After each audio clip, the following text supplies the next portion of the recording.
My name is Bill Jackson. I am a 42-year-old manager in a construction firm in Los Angeles. I had met my wife, Ellen, 12 years ago when she was 21 and worked as a file clerk outside my office. What had caught my eye were the tight jeans she wore that hugged her shapely ass. She also had a nice set of tits. Nothing fantastic, but I had guessed they were 34Cs. She was quite attractive and gave a good overall impression. I had been divorced from my first wife for about 4 years and had no children. I always wanted to have children, so things just seemed to fall into place with Ellen working outside my office and taking care of the project files. Ellen and I began to going out to lunch, and after a couple of weeks I asked her to spend the weekend with me. The weekend was enjoyable, and the sex and companionship was great. We began to date frequently and soon became exclusive. A couple of months went by before Ellen told me she was pregnant. I asked her if she wanted an abortion or if she wanted to get married. She said she did not want an abortion. We were married the next weekend in a private ceremony. I was very happy because I knew it was time to start a family. I was 30 years old and I wanted to have kids while I was still young enough to enjoy them. I wanted to be an active part of my kid's life. I had noticed that Ellen had become very quiet and withdrawn during the pregnancy. It was not an experience she enjoyed.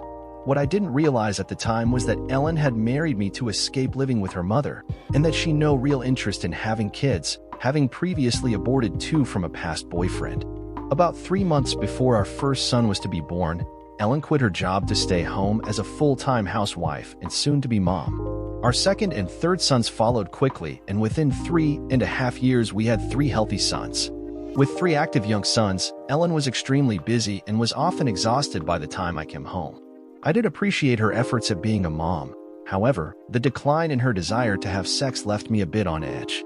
I noticed that Ellen's attitude began to change when she turned 30.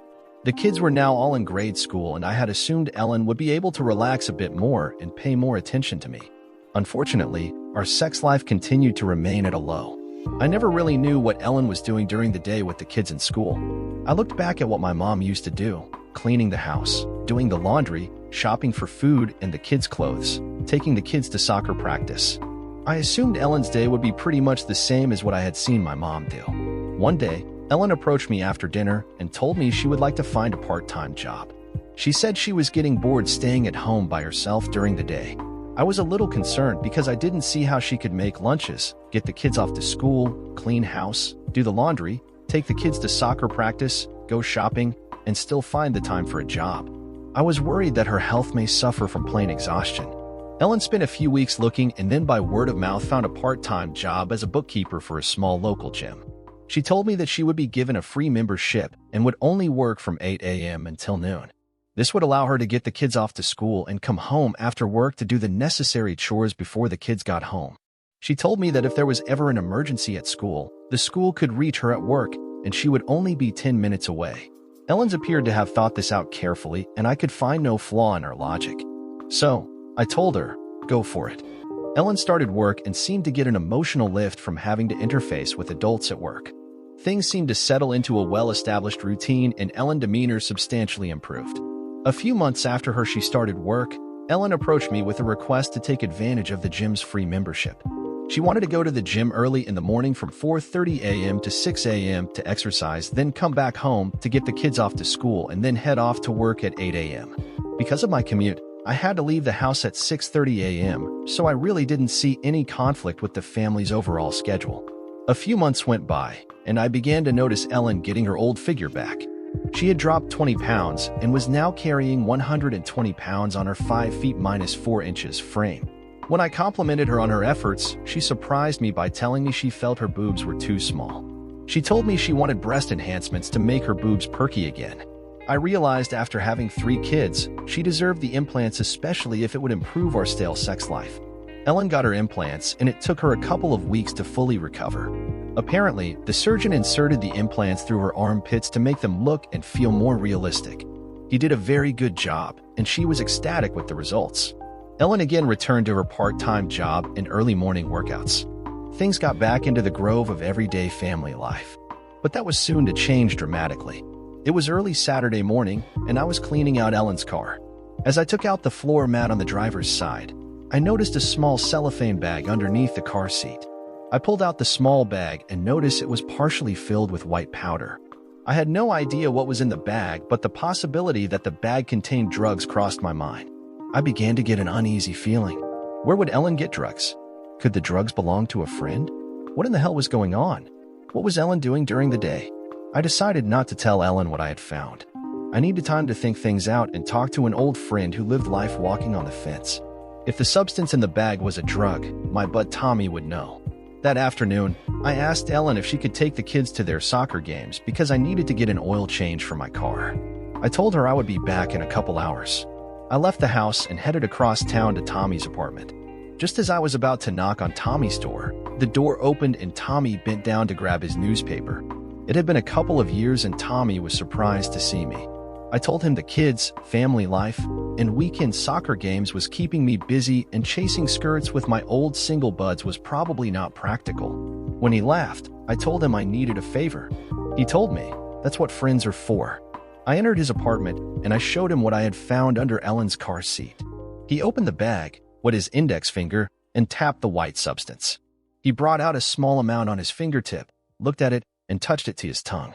Tommy casually said, "Meth." I stood there stunned. What was Ellen doing with meth? And who had given it to her? I must have looked bewildered, for Tommy told me to sit down. Tommy saw the look in my face and asked me about Ellen. I told him she was working part-time as a bookkeeper at a local gym. He laughed and said, gyms were a haven for drugs, steroids, meth, and cocaine were the usual suspects, and the most trainers wind up banging their housewife clients. It is very common. But he mentioned this may just be the tip of the iceberg of Ellen's shenanigans. I started to get a sinking feeling in my stomach. I think Tommy saw the blood drain from my face. Tommy looked at me and said, "You need to hire a PI. They will be discreet and are professionals. If you follow her and find her having sex with some guy, what are you going to do? Punch the guy out and get arrested for battery, and you may even lose the fight and give him a get-out-of-jail-free card to beat the hell out of you claiming self-defense? Punch her out and get arrested for felony spousal abuse? You're the one who would go to jail, and you're the one who would suffer as Big Bubus's bitch. All you would do is leave the door wide open for Ellen to continue her affair, and she would probably have the guy move into your home while you were in jail. When you got out, you would have nothing. California is a no-fault state, so her adultery would be ignored. But it gets worse. If you could not support her and your kids because you were incarcerated, the courts would take your 401k and retirement funds to use for spousal and child support. And remember, there is nothing to stop you wife from using those funds to support her lover. You would have effectively thrown away your life up to this point. When you were finally released from prison, you would carry the stigma of being an ex-con to every potential employer you contact. Unless you can start your own business, which is highly unlikely, you will be forced to take a job, if you can even find one, at a fraction of the pay of your current position. Tommy went on, "We have been friends for a long time, so I want you to hire a PI and I want you to bring me all the information he finds. If she is taking drugs, you need to get her into a rehab facility for the sake of your children and the stability of their home. However, if she has committed adultery and you have done nothing to encourage that particular behavior, then she has lost respect for you and has disregarded the welfare of her children. If that is the case, you will never gain back her respect, and you need to take the kind of action that will allow you to walk away from this situation with your pride and your balls intact. No woman is ever sorry she cheated on her husband. She is only sorry that she got caught. A woman who is unfaithful fully intended her actions. She knew exactly what she is doing. It is a selfish act that totally disregards the feelings of her husband and family. And remember, the next time for her gets easier and easier. However, if she was drugged, then she was not cheating, but she was involuntarily raped." Tommy continued, "Women are different than men. From their late 20s to their late 30s, women's hormones are running wild. They are at the same runaway hormone level as an 18-year-old guy. Any woman who has been married for a few years and hits that cycle is looking for a new tool. Whether they successfully find it is another question. With the divorce rate in the Los Angeles basin at 65%, with 85% instigated by the wife for first marriages and 80% for second marriages, and with an overall female infidelity rate of 50%, equates to a lot of wives fucking on their first and second husbands with no remorse. It appears that few women learn their lesson, but most continue their infidelity in subsequent marriages. Remember, not only does it get easier and easier, but the grass is always greener on the other side of the hill until you have to mow the lawn. Well, Bill, that is why I stayed single. I just saw too much in my line of work as a PI. With the divorce laws the way they are, men, in general, are fighting an uphill battle. And remember, Bill, it is a war to get the upper hand. Men don't marry partners. They marry adversaries and spend the rest of their lives suffering in silence. I left Tommy's apartment that afternoon shaken to the core.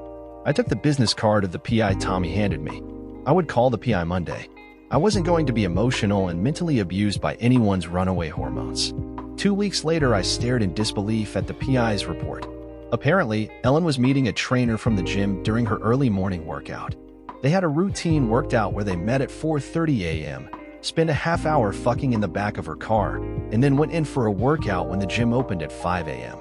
It had never occurred to me to check what time the gym opened. I felt like an idiot. I had trusted her, and she had deceived me and the kids. I was not sad, nor was I heartbroken. I was experiencing ice-cold rage. The trainer turned out to be a small-time drug dealer who dealt in steroids and meth. I called Tommy and told him I would be stopping by with the PI's report. The drive through crosstown traffic was miserable. 45 minutes later, I was ringing Tommy's door. Tommy opened the door, invited me in, and motioned me to sit down. Tommy slowly digested the PI's report and gently handed it back to me. He told me to listen very carefully. First, Tommy said, you must not do anything that will make her suspicious. It is imperative that she does not suspect you know anything. He then explained the next course of action. I work early Monday around 4:15 a.m. Ellen was just getting out of the shower and went over to put on her gym shorts and top. I wondered if she was even wearing panties. Probably not. I lay in our bed pretending to be asleep. Once she went downstairs, I quietly got out of bed, slipped into my clothes, and waited until I heard the garage door open.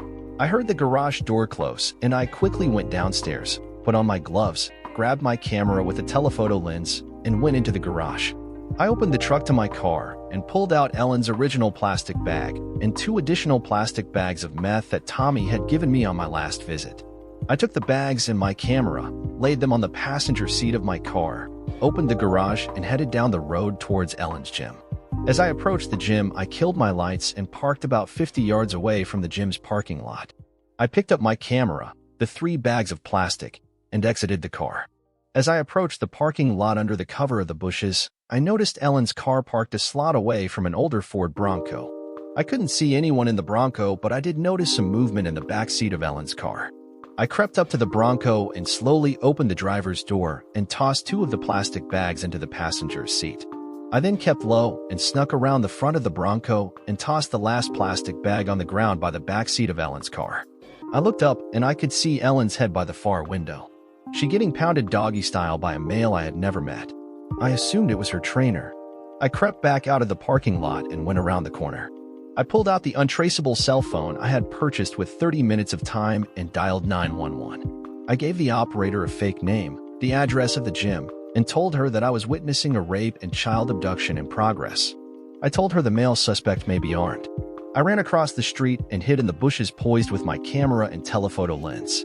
In less than 3.5 minutes, 2 squad cars pulled up without their sirens and with their headlights off. Simultaneously, they drove into the parking lot and turned on their headlights on the 2 cars. The cops opened their squad car doors and stood behind them with their guns drawn. I could hear the cops through the bullhorn telling the occupants of the car to exit the vehicle now with their hands on top of their head. An unknown male emerged first wearing only his boxer shorts. Ellen, still topless, came out next wearing her gym shorts. Both occupants were told to turn around and place their hands against the car. 2 cops, under the cover of the other 2 cops, approached Ellen and her friend, grabbed their hands one at a time, and handcuffed their hands behind their back. I saw one cop bend down and pick up a plastic bag. He then showed it to the other cop and motioned for the other 2 backup cops to come over. 2 of the cops went over to the Bronco and opened both front doors. 1 cop came back holding 2 additional plastic bags. The cops conversed for a couple of minutes, ran a check on the license plates of the 2 cars, and checked the driver licenses they had found in Ellen's car and the Bronco. Although I didn't have much light, I was snapping pictures as fast as I could. I then saw the cops take Ellen and put her in the back seat of one squad car, and her friend went into the back seat of the other squad car. Then the squad cars drove away. I headed back to my car and drove home. When I got home, the kids were still asleep. 6 o'clock came around, so I woke the kids up to get them ready for school.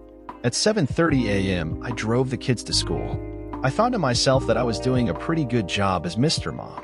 I drove home and called my boss to let him know I would not be coming in that day. About 11 a.m., I got a collect call from a sobbing Ellen telling me she needed to be bailed out of jail. She and her trainer had been arrested at the gym for possession of an illegal substance.